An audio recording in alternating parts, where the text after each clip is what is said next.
Good evening students. ध्यान दें, एक चीज़ आप लोग को कल पिछले क्लास में 6.2 जो एक्सरसाइज है उसके 9 नंबर प्रॉब्लम तक आप लोग को बतला दिए हैं। थोड़ा सा एक चीज़ ध्यान दीजिए, जो आप लोग को 7 नंबर प्रॉब्लम बतलाए हैं उसके अंतिम में सिर्फ आप लोग को एक थोड़ा सा प्रॉब्लम हो गया है। जहाँ एलसीएम लिए हैं वहाँ एक जगह 1 + x एलसीएम में नीचे छूट गया है।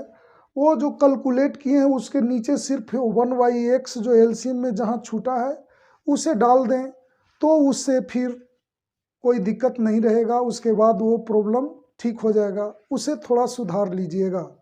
अब देखिए, आप लोग को मैं 10 नंबर प्रॉब्लम बतलाता हूँ। 10 नंबर देखिए, माना कि f(x) = log x। अब आप लोग एक चीज देखिए, कह रहा है 10 नंबर में सिद्ध कीजिए कि लघु गणकीय फलन 0 ∞ में निरंतर वर्धमान फलन है। तो लघु गणकीय फलन हमने ले लिया log x। अब इसको डिफरेंशिएट कीजिए, f' क्या होगा 1/x। log x का डिफरेंशिएशन होता है greater than 0 for all x belongs to 0 to ∞। 0 to ∞ भी जो है, 0 से ∞ के बीच में कोई भी वैल्यू लीजिए, यहाँ पर रखिए, 1/x का जो वैल्यू आएगा ऑलवेज पॉजिटिव आएगा। तो ये पॉजिटिव आ गया तो हम लोग लिख सकते हैं, अतः लघु गणकीय फलन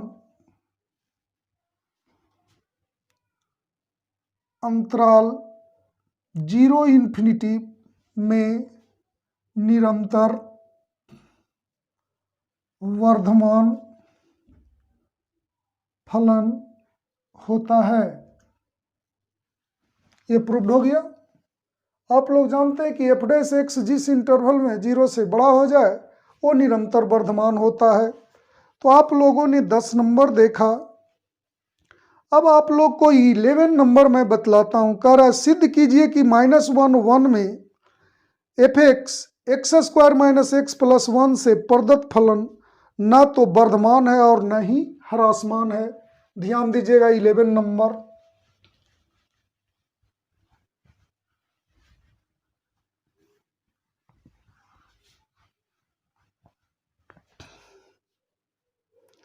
इलेवन नंबर को ध्यान दीजिए, क्या दिया 11 नंबर, f(x) = x² - x + 1। इसको डिफ्रेंशिएट किया जाए बाबू तो f' = 2x - 1। अब f' = 0 कीजिए तो क्या होगा 2x - 1 = 0। तो x = 1/2। यहाँ तक तो किसी को प्रॉब्लम नहीं होना चाहिए। अब चिन्ह योजना हम लोग तैयार करेंगे, लिखेंगे f' का चिन्ह योजना अंतराल -1 1 में। ध्यान दीजिए, -1 से 1 के बीच में देखिएगा।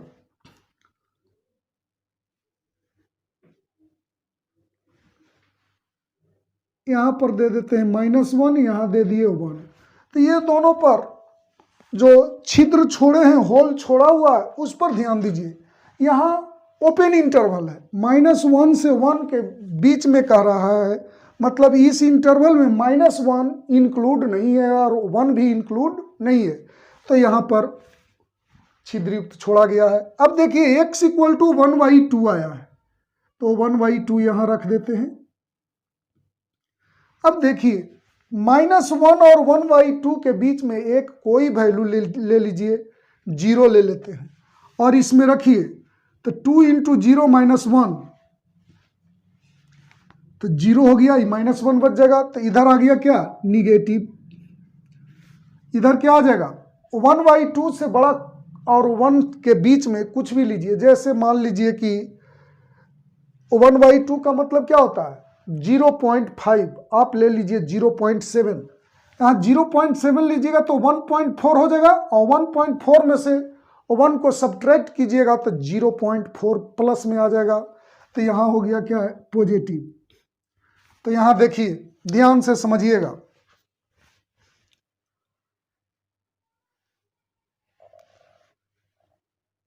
यहाँ f' के चिन्ह योजना से स्पष्ट होता है कि अंतराल -1 1 में f' धनात्मक और ऋणात्मक दोनों है, पॉजिटिव और निगेटिव दोनों है। इसलिए अंतराल -1 1 में f' न तो वर्धमान है और न ही ह्रासमान है। ऐसा आप लोगों ने देखा, यही प्रूफ करना था कि न तो वर्धमान है और न ही ह्रासमान है। अब देखिए, आप लोग को 12 नंबर और 13 नंबर ये दोनों एकदम परफेक्टली ऑब्जेक्टिव क्वेश्चन है। इसे अच्छे से समझेंगे, मैं एक एक करके डिस्कस करके आप लोग को बतलाता हूं। सबसे पहले 12 नंबर देखा जाए।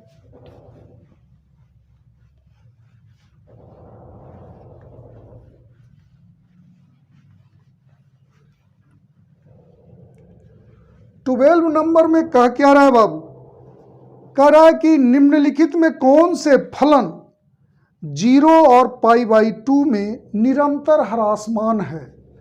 4 गो फलन दिया है, आपके पास इंटरवल कितना है,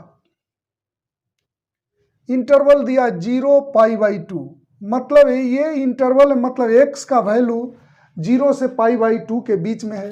तो जरा सा ए नंबर देखिए, ए में क्या दिया है, cos x, तो मान लेते हैं f(x = cos x। अब इसको डिफ्रेंशिएट कीजिए तो f'(x) = क्या हो गया, -sin x। और आप लोग जानते हैं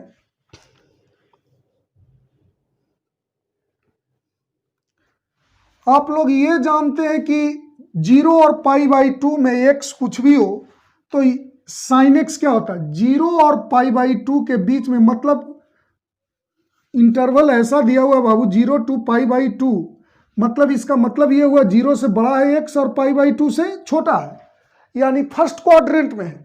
फर्स्ट क्वाड्रेंट में ये साइन क्या होता है, पॉजिटिव होता है। साइन x है जो क्या होता है, पॉजिटिव होता है, आप लोग जानते हो। अब पॉजिटिव है और उसमें माइनस से गुना किया गया है, मतलब ये पूरा का पूरा क्या हो जाएगा, निगेटिव हो जाएगा। तो निगेटिव हो गया किस इंटरवल में, for all x belongs to 0 to π/2। आप लोगों ने ऐसा देखा कि f'(x) 0 से छोटा हो गया किस इंटरवल में, 0 से π/2 में, तो हम लोग कहेंगे कि ये फंक्शन इस इंटरवल में ह्रासमान फलन है। और आप लोग को पूछ रहा था कि कौन फलन, इसमें से कौन निरंतर ह्रासमान है, तो एगो तो आपको ये निकल गया जो निरंतर ह्रासमान है। बी पर डिस्कस करके देखो, f(x) = क्या है, cos x। cos x तो इसको ये डिफ्रेंशिएट करो तो f'(x) नहीं cos 2x है, तो इसको डिफ्रेंशिएट करेंगे तो क्या आएगा, -2 sin 2x। आप लोग तो डिफ्रेंशिएशन इसका जानते हो, cos x को 2x के रिस्पेक्ट में करोगे, 2x को x के रिस्पेक्ट में करोगे तो इतना आ जाएगा। अब इसको पता करो, यहां पर है 2x, तो जरा सा देखो 0 से बड़ा है x और π/2 से छोटा है। 0 to π/2 का मतलब ओपन इंटरवल का मतलब इतना ही हुआ, तो 2x निकालो, तो सब में 2 से मल्टीप्लाई करो, तो 0 2x और ये क्या हो जाएगा पाई। मतलब ये जो 2x है वो 0 से कहां तक है, पाई तक है। तो 0 से पाई तक है, तो ध्यान देना, तुम लोग समझने की कोशिश करो इसे। आप लोग जानते हो कि साइन एक्स जो होता है फर्स्ट क्वाड्रेंट में भी पॉजिटिव होता है और सेकंड में भी पॉजिटिव होता है। मतलब 0 से पाई तक के बीच में अगर साइन एक्स है तो वो पॉजिटिव होगा। तो 0 से पाई के बीच में है तो यहां पर लिख सकते हैं साइन 2x बड़ा होगा किससे, 0 से, ऐसा होगा। अब इसमें -2 है तो -2 से मल्टीप्लाई करो, तो दोनों ओर -2 से मल्टीप्लाई करेंगे, तब 0 में -2 से मल्टीप्लाई करोगे 0। तो एक चीज जान लो, असमिका का नियम होता है, निगेटिव नंबर से असमिका में दोनों ओर गुना करो तो उसका चिन्ह उलट जाता है, तो ये उलट जाएगा, यानी कि इसका मान निगेटिव होगा। तो ये क्या गया, less than 0 for all x belongs to 0 to π/2। अब देखिए ये भी आपने निगेटिव देखा, तो ये भी निरंतर क्या होगा, ह्रासमान होगा। अब अगला पर भी डिस्कस आप लोग कर सकते हैं। सी नंबर, f(x) इक्वल टू क्या है बाबू, cos 3x। तो इसको डिफ्रेंशिएट करेंगे तो क्या हो जाएगा, f' equal to -3 sin 3x। अब देखो x का मान आपके पास कितना है, 0 से π/2 में है, तो इसमें 3 से मल्टीप्लाई करो, तो 0 3x और ये 3 π/2 हुआ। 3 π/2 मतलब 270 डिग्री। तो 3x का मान, ये जो 3x का मान है 0 से 270 तक हुआ, तो 0 से 270 तक हुआ, तो 0 से 180 मतलब फर्स्ट पाद और सेकंड पाद। फर्स्ट पाद और सेकंड पाद में साइन तो पॉजिटिव होता है, लेकिन 180 से 270 में साइन निगेटिव होता है तीसरे पाद में। तो इसमें आपको f' क्या आ जाएगा, धनात्मक भी आएगा और ऋणात्मक भी आ जाएगा, दोनों आ जाएगा। तो ये तो ना तो वर्धमान होगा ना ही ह्रासमान होगा, तो ये तो कैंसल हो गया, आपको ह्रासमान फलन ये नहीं है इस इंटरवल में। चौथा है tan x। tan x का कैलकुलेट कीजिए। tan x आपके पास डी नंबर क्या है, tan x। f(x) equal to लेंगे क्या, tan x। तो इसको डिफ्रेंशिएट करेंगे तो क्या होगा, f' इक्वल टू sec²x। तो sec² आया, यहां पर इंटरवल है 0 से π/2 के बीच में, तो ये हमेशा क्या होगा, 0 से बड़ा होगा, क्योंकि आप लोग जानते हो कि फर्स्ट क्वाड्रेंट में कोई भी वैल्यू हो, sec(x), कोई sec(x), cos(x), tan(x), सब सारा का सारा 6 के 6 निष्पत्तियां 0 से बड़ा होता है। तो ये 0 और π/2 के बीच में है, तो sec² का मान हमेशा क्या होगा, धनात्मक होगा, तो ये तो निरंतर वर्धमान हो जाएगा। तो ह्रासमान के लिए दो आंसर आया, ए और बी। ए और बी दो फंक्शन ऐसे हुए जो 0 से π/2 के बीच में ये क्या होगा, ऋणात्मक आया f', यानी कि ये निरंतर ह्रासमान फलन कौन कौन हुआ, ए और बी। तो आप लोग को इसी तरह से डिस्कस करके आप लोग को लिख देना है कि कौन आंसर होगा, तो ए और बी होगा। अब 30 नंबर को भी डिस्कस थोड़ा कर लीजिए कि क्यों पूछ रहा है कि निम्नलिखित अंतरालों में से किस अंतराल में इतना निरंतर ह्रासमान है।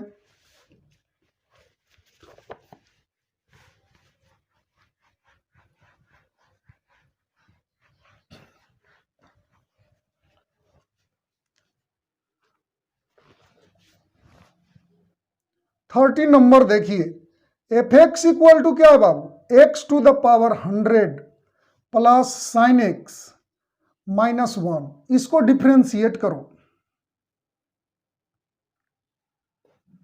ये क्या होगा, 100x to the power 99 plus cos x, और 1 का तो 0 हो जाएगा।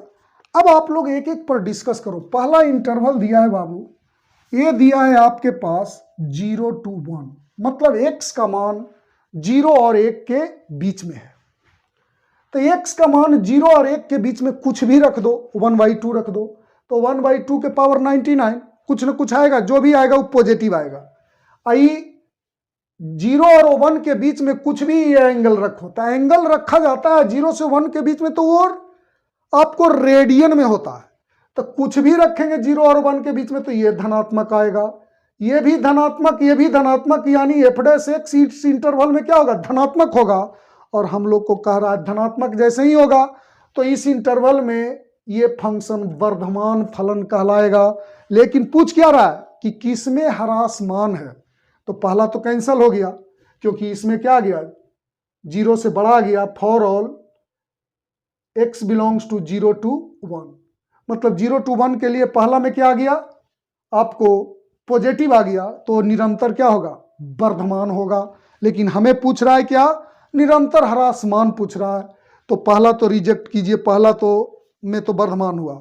दूसरा नंबर इंटरवल पर देखिए, मान लीजिए f(x) इक्वल टू यही है, तो f'(x) तो यहां तक तो इतना कंप्लीट है। अब देखिए दूसरा बी नंबर इंटरवल कितना है, दिया है π/2 to π।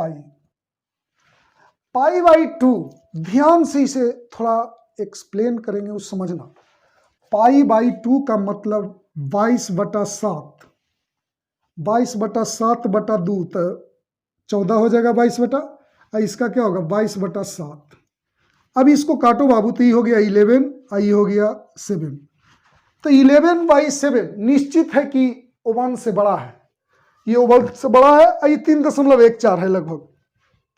तो 1 से बड़ा कुछ भी नंबर इस जगह रखो, 1 से लेकर के 1 से बड़ा, जो भी 11/7 से बड़ा और 22/7 से छोटा कुछ भी रखो, तो उस जगह जैसे ही 1 से बड़ा कोई भी राशि इस जगह रखते हैं और उसके पावर 99 है तो लार्ज नंबर आ जाएगा। और इसका मान -π/2 और π/2 के बीच में रखेगा तो दूसरे पाद में निगेटिव तो होगा, लेकिन cos x जो निगेटिव होता है -1 और 0 के बीच में होता है, तो इसका मान -1 और 0 के बीच में होता है, ये बहुत बड़ा नंबर हो गया। तो बहुत ज्यादा बड़ा नंबर में से -1 और 0 के बीच में घटाएंगे तो भी पॉजिटिव रहेगा, ये बहुत बड़ा नंबर है। मैक्सिमम इसका मान होता है -1, इसका सबसे मिनिमम जो वैल्यू होता है निगेटिव में वो -1 होता है। तो -1 इसको उसमें से सब्ट्रैक्ट भी करेंगे तो भी पॉजिटिव रह जाएगा। मतलब इस इंटरवल में भी f' का वैल्यू क्या होगा, 0 से बड़ा ही हो जाएगा, पॉजिटिव हो जाएगा। मीन्स इसमें भी क्या हो जाएगा, ये निरंतर वर्धमान हो जाएगा। अब अगला देखिए 0 to π/2, 0 to π/2 है सी नंबर। 0 to π/2 में देखिए सी आपके पास है 0 to π/2, 0 और पाई के बीच में कुछ भी रखिए पॉजिटिव आ जाएगा π/2 के बीच में, और 0 और π/2 के बीच में cos x भी क्या होता है, पॉजिटिव होता है। तो ये भी पॉजिटिव आ गया, तो निरंतर क्या होगा, वर्धमान होगा। तो ह्रासमान तो ए बी सी में से कोई नहीं मिला और डी लिखे हुए इनमें से कोई नहीं, तो आंसर हो जाएगा डी, इनमें से कोई नहीं। तो आपका ऑप्शन क्या हो गया, डी। अब रहा 14 नंबर, वो मैं बतलाता हूं बाबू। 14 नंबर प्रॉब्लम में आप लोग देखें, अंतराल दिया है 1 2, ओपन इंटरवल दिया है। कुछ किताब में आपको क्लोज्ड इंटरवल दिया है, तो आप लोग क्लोज्ड ही समझें तो इस पर डिस्कस करना आपको ज़्यादा आसान और परफेक्ट 1 2 क्लोज्ड इंटरवल 1 2 पर ही होगा। तो आप लोग किताब में 14 नंबर सुधार करके इसको क्लोज्ड इंटरवल बना दीजिएगा 1 2।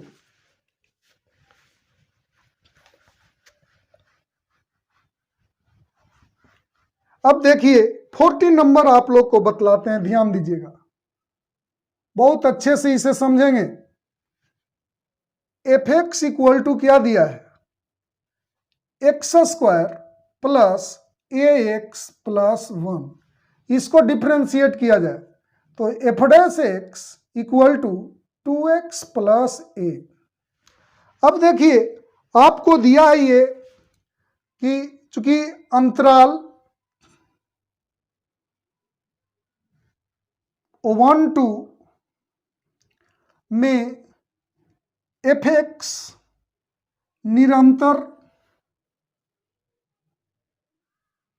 वर्धमान फलन है। जैसे ही ये दिया हुआ है बाबू कि इस इंटरवल में निरंतर वर्धमान है, तो हम लोग लिख सकते हैं, इसलिए f(x) ये 0 से बड़ा होगा फॉर ऑल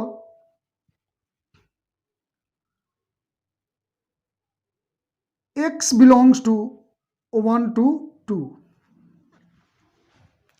क्योंकि ये कह रहा है बाबू आप लोग के सामने कि निरंतर वर्धमान है। निरंतर वर्धमान कब होता है? जब f(x) 0 से बड़ा होता है।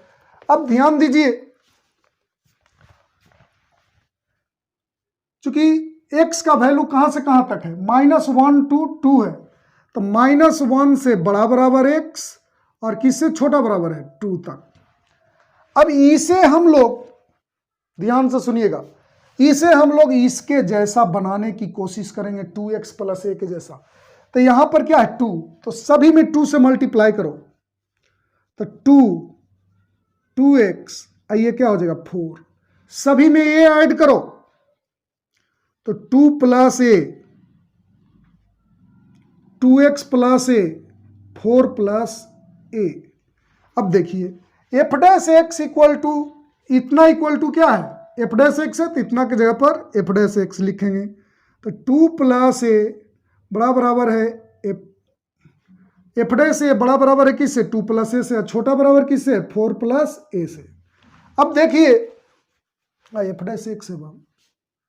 अब देखा जाए f(x) का मिनिमम वैल्यू इतना है और मैक्सिमम वैल्यू इतना है।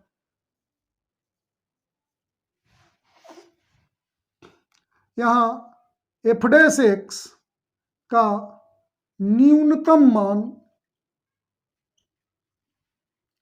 2 + a तथा महत्तम मान 4 + a है। अब देखिए ऐसा है, और हम लोग जानते हैं कि f(x) क्या है? 0 से बड़ा है, तो यहां लिखेंगे चूंकि f(x)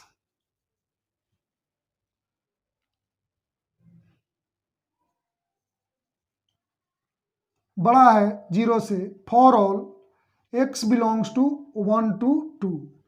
अब देखो ये f(x) का न्यूनतम मान इतना है और ये पूरा जो मान है वो 0 से बड़ा है, तो ये भी 0 से बड़ा होगा, तो हम लोग लिखेंगे।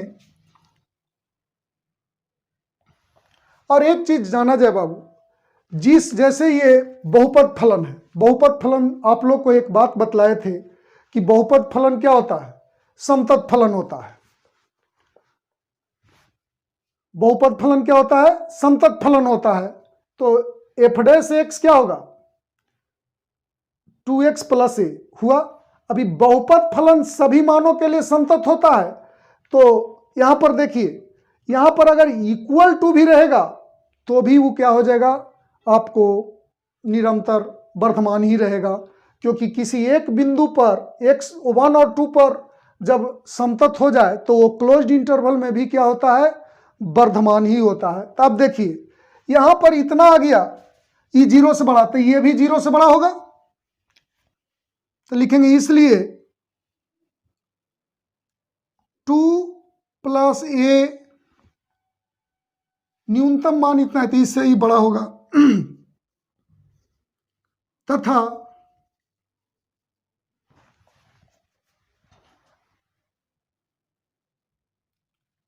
फोर + a बड़ा होगा, तो इसको लिख सकते हैं a बड़ा है किससे? -2 से, तथा a बड़ा है किससे? -4 से। इसको बहुत अच्छा से समझो। इधर दिया है बाबू आप लोग के सामने -2 से बड़ा है, तो एगो -2 बनाओ और एक 4 बनाओ, -4 -4 बनाओ, -4 और -2। आप लोग को बतलाए थे छोटा को पहले लिखा जाता है, बड़ा को बाद में। तो यहां देखिए ये कह रहा है -2 से बड़ा, तो -2 से बड़ा मतलब इधर। एक को कह रहा है -4 से बड़ा मतलब इधर। और यहां पर क्या है, तथा शब्द का प्रयोग है, मतलब दोनों का कॉमन। दोनों का कॉमन कौन मिला, ये वाला मिला, मतलब ये दोनों का उभयनिष्ठ मान ये आया जो -2 से क्या है, बड़ा। तो यहां पर हम लोग लिखेंगे कि ए का वैल्यू क्या होगा, -2 से बड़ा। तो यहां पर कह रहा है ए का न्यूनतम मान ज्ञात करें, तो लिखेंगे अतः ए का न्यूनतम मान -2 है। एक चीज सुनो बाबू, अभी आप लोग को बतलाए कि कुछ बुक में क्लोज्ड इंटरवल में लिखा है 1 2, तो क्लोज इंटरवल में लिखा है तो ऐसे बना दीजिएगा। और ध्यान से सुनो, जिसको ओपन इंटरवल पर भी बना सकते हो, उसमें कोई दिक्कत नहीं है। तो वहां पर ओपन इंटरवल लिखिएगा, तो यहां पर जो लिखे हैं इक्वल टू हटाते जाइएगा, तो f' क्या होगा, इतना से बड़ा और इतना से छोटा, और कहीं कुछ अंतर करने की जरूरत नहीं है, बिल्कुल सेम वैसे भी बनेगा। तो आप लोग बना सकते हो। कुछ बुक में आपको है 1 2 ओपन इंटरवल, तो ओपन इंटरवल में यहाँ इक्वल टू मत डालिएगा, तो यहां से यहां तक में इक्वल टू नहीं आएगा, तो भी न्यूनतम मान इसका इतना ही रहेगा और महत्तम मान इतना ही रहेगा। तो आप लोग को बिल्कुल ऐसे ही बना दीजिएगा। तो ए का न्यूनतम मान कितना आ जाएगा, -2। अब देखिए आप लोग को 15 नंबर बतलाते हैं, ध्यान दीजिएगा।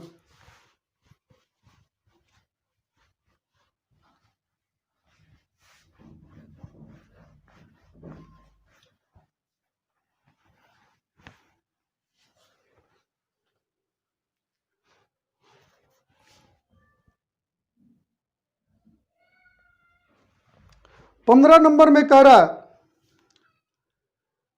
मान लीजिए कि -1 1 से असंयुक्त एक अंतराल आई हो, तो सिद्ध कीजिए कि आई में f(x = x + 1/x) से प्रदत्त फलन निरंतर वर्धमान है।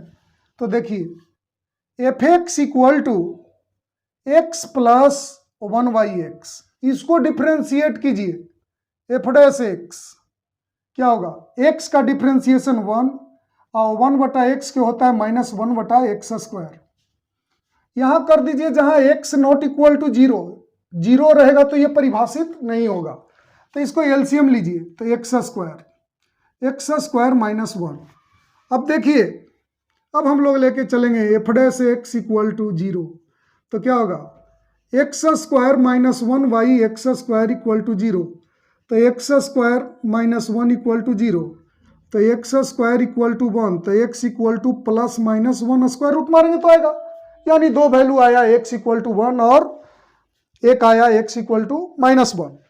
अब इस पर ध्यान दीजिए, इस पर चिन्ह योजना तैयार करें हम लोग f' का।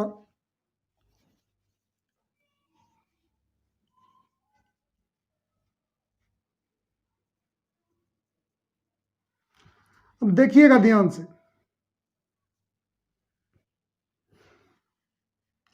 -∞, +∞। यहाँ क्या आया बाबू, दो वैल्यू आया, -1 और 1। तो बोले थे कि छोटा वाला को लेफ्ट साइड में और बड़ा वाला को राइट साइड में लिखो, तो इधर लिखेंगे -1 1। ये 0 पर परिभाषित फलन नहीं है, तो यहाँ पर जो 0 बीच में होगा उसके जगह पर थोड़ा ऐसे खाली दे दीजिए, कोई दिक्कत इसमें नहीं होना चाहिए आप लोग को। अब देखिए, अब -1 से छोटा कुछ भी खोजिए आप, तो -1 से छोटा -2 ले लेते हैं, इसमें -2 रखिए, चाहे इसमें भी रख सकते हैं, इसी को तो कैलकुलेट करके ये आया है, तो इसी में रखिए -2 का वर्ग कीजिएगा तो 4 -1 3 और नीचे 4 हो गया, तो 3/4 पॉजिटिव आ गया, तो इधर क्या होगा, पॉजिटिव। आप लोग ये दोनों के बीच में रखिए -1/2, तो क्या होगा 1/4, आई क्या आएगा 1/4, एलसीएम लेंगे तो -3/4 और नीचे से 4 कट जाएगा, निगेटिव आ जाएगा। ये दोनों के बीच में भी रखिएगा तो निगेटिव आएगा, और इधर 1 से बड़ा कुछ भी रखिएगा तो पॉजिटिव आएगा। आप लोग रख करके देख लीजिएगा, वो पॉजिटिव ही आएगा, क्योंकि 1 से बड़ा मान लो 2 रखेंगे तो 2 रखेंगे तो वही हो जाएगा 4 - 1 3, अब I4 हो जाएगा, पॉजिटिव आ जाएगा। अब देखिए तो लिखेंगे यहां f' के चिन्ह योजना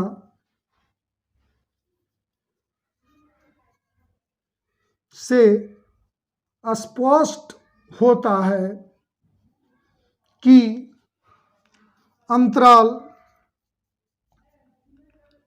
-∞ -1 और 1 ∞ में f' 0 से बड़ा है।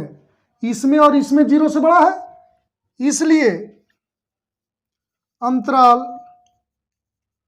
-∞ -1 और 1 ∞ में f(x) निरंतर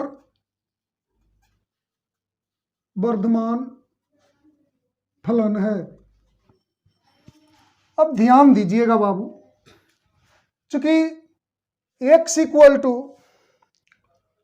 -1 और 1 पर f(x) समतत फलन है, इसलिए ये -1 और 1 को शामिल भी कर दें तो कोई दिक्कत नहीं है। तो हम लोग लिखेंगे, इसलिए अंतराल, इसको क्या लिखेंगे, -∞ to 1, -∞ to -1, और इसमें 1 को इंक्लूड करना, जिस पर समतत रहे उसको आप इंक्लूड कर सकते हो। तो इंक्लूड करेंगे तो बड़ा ब्रैकेट हो जाएगा, यहां छोटा ब्रैकेट, और इसमें 1 को इंक्लूड कीजिए तो 1 पर छोटा ब्रैकेट है तो यहां क्या हो जाएगा, बड़ा ब्रैकेट हो जाएगा। 1 ∞ में निरंतर वर्धमान है। इसे हम लोग लिख सकते हैं,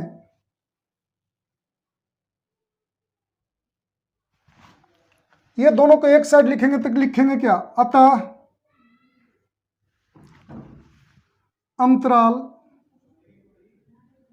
-∞ -1 यूनियन 1 ∞ में निरंतर वर्धमान,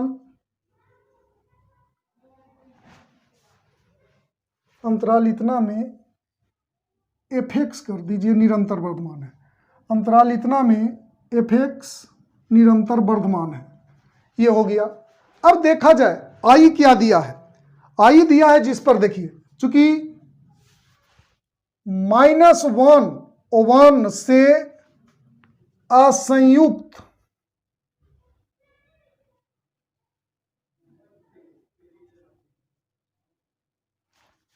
एक अंतराल I है, इस पर विचार किया जाए बाबू। I = क्या होगा, जैसे देखो एक आप बनाओ नंबर लाइन समझने के लिए, -1 1, इस इंटरवल का मतलब समझो -1 और 1 के बीच में, असंयुक्त मतलब समझो छोड़कर, ये पूरा रियल नंबर है उसको इसके बीच वाला को छोड़ देंगे तो आपके पास, इसको हटा दीजिए तो बचा क्या, -∞ to -1 यूनियन, इधर वाला क्या बचा, 1 to ∞, यही बचा। तो कह रहा है -1 और 1 से असंयुक्त एक अंतराल I है, तो I का मतलब क्या हो गया, -1 से इधर वाला पूरा और 1 से इधर वाला, मीन्स इतना। तो इसको लिखेंगे I = -∞ to -1 यूनियन 1 to ∞, और यही हम लोग दिखा चुके हैं कि इस इंटरवल में f(x) निरंतर वर्धमान है। तो हम लोग लिख सकते हैं इस प्रकार, स्पष्ट होता है कि f(x) अंतराल I में निरंतर वर्धमान फलन है।